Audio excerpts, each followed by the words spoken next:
intrepid system failure listeners. Nate here with your weekly essay read, this one entitled Dante's Inferno and subtitled Poetry from the Eve of the Renaissance.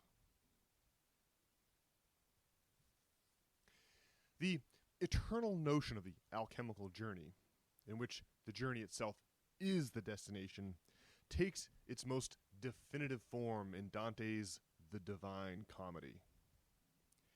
In his epic poem, Dante connected medieval Italy to the Roman Empire by using himself and the ghost of the Roman poet Virgil as protagonists. In life, Virgil had been famous for connecting the Roman Empire to Greek mythology with his own epic poem. The ancient idea of a mythic ascent out of Plato's cave was born into the late Middle Ages by Dante, whose captivating literary masterpiece is thick with layers of reference. A brief genealogy of epic poetry. The Iliad and the Odyssey are the most famous poems in history. Each consists of 24 books and tens of thousands of lines of dactylic hexameter. The Iliad recounts a brief episode in the final year of the Trojan War, while the Odyssey follows a Greek hero on his long and arduous journey home from that war. These epic poems are traditionally attributed to Homer, though they have a long and complex history of oral tradition shrouded in mystery. Roman society imported much from Greek culture. The Roman poet Virgil welded the origin myth of the Roman Empire to the old Greek epics by writing his own epic poem in Latin using the same meter as Homer. In Virgil's Aeneid, the Trojan prince Aeneas escapes the fall of Troy and arrives in Italy, where his bloodline eventually begets Romulus and Remus, the twin founders of Rome. The Divine Comedy described. Dante Alighieri was born in 1265 in Florence, Italy, a city with a long history of political intrigue. In Dante's day, the fighting was over how much influence the nearby papacy should have over Florentine politics. Rival factions fought in the streets over this all-important question. Dante got swept up in the conflict and found himself banished from his beloved hometown, never to return. His bitterness over this banishment inspired him to write an epic poem that, to this day, still haunts the imagination of the entire Christian world. Over the course of 100 cantos, Dante wrote the Divine Comedy in the first person, as if recounting experiences that actually happened to him. He described a grand tour of medieval cosmology, starting in hell and ascending through purgatory into heaven. 33 cantos are devoted to each of these realms, with a single canto serving as the introduction to the notorious Inferno, bringing the grand total to 100. Inferno recounts a disturbing journey into hell, led by none other than the ghost of the Roman poet Virgil. According to Dante, hell is funnel-shaped and comprises 9 levels, with the worst sinners confined to the narrowest lower levels. His language is chilling, and the torments suffered by the damned are vividly described. Dante populated hell with his political enemies, inventing horrific fates for those who banished him from Florence.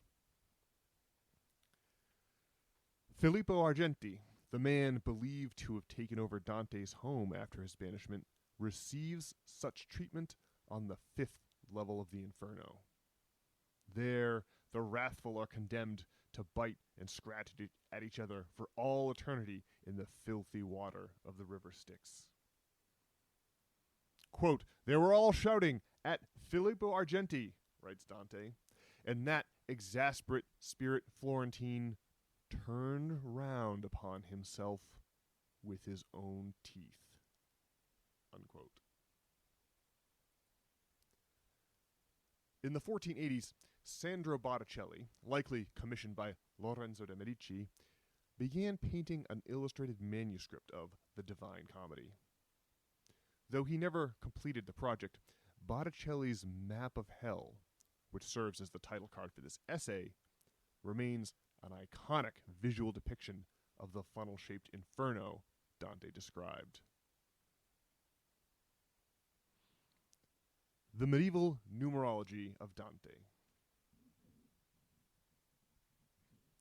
Dante wrote the Divine Comedy from an explicitly Christian perspective. He condemns sorcerers, diviners, and astrologers to the eighth circle of hell, with their heads twisted around to face backwards as punishment for their attempt to see the future. However, Dante also incorporated mystical numerology in his structure of the 3 sets of 33 cantos. 33 is considered a master number in numerology. In the Christian story, that's Jesus' age at the time of the crucifixion. It is the number of degrees in the ancient and accepted Scottish rite of Freemasonry, and the degrees Fahrenheit at which frozen water melts. It's also the number of vertebrae in the human spine. Mythic ascent in the Divine Comedy. Dante's epic poem is a compelling illustration of the old medieval cosmology, which is comprised of horizontal planes and vertical access routes. That's how people conceived of reality in the centuries before we had astronomers to tell us that each scattered star is really another sun. After escaping the Inferno, Virgil and Dante ascend the 9 levels of Mount Purgatory, where the unrequited love of Dante's real life, Beatrice, takes over as his tour guide. Beatrice and Dante then ascend through the 9 concentric celestial spheres together. Each of these is themed by a particular planet, the sun, the moon, or the stars. The Divine Comedy directly reflects the medieval geocentric model of the solar system, with Earth at its center, which was replaced by the modern heliocentric solar system model with the sun at its center.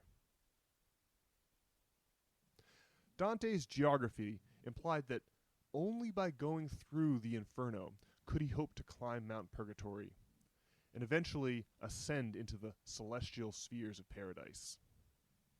The very format of the Divine Comedy insists that the journey itself is just as important as the final destination. In Dante, Plato's notion of a mythic ascent found its definitive form during the late Middle Ages. Conclusion.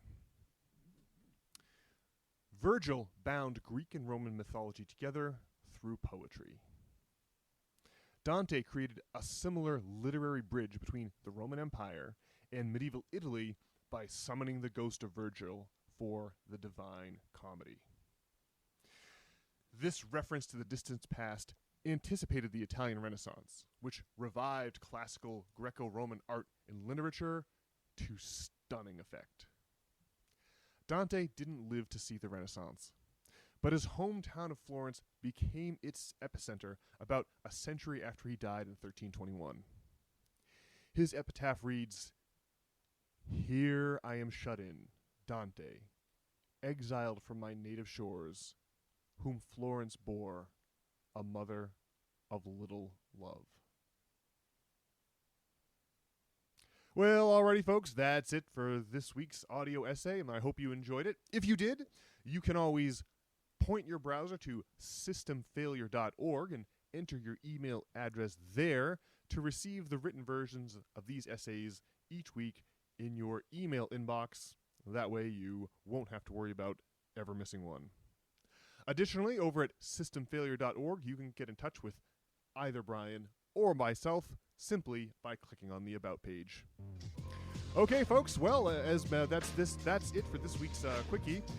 We will be back with a regularly scheduled edition of the System Failure Podcast on Monday morning with Brian. We'll talk to you then. Have a great week.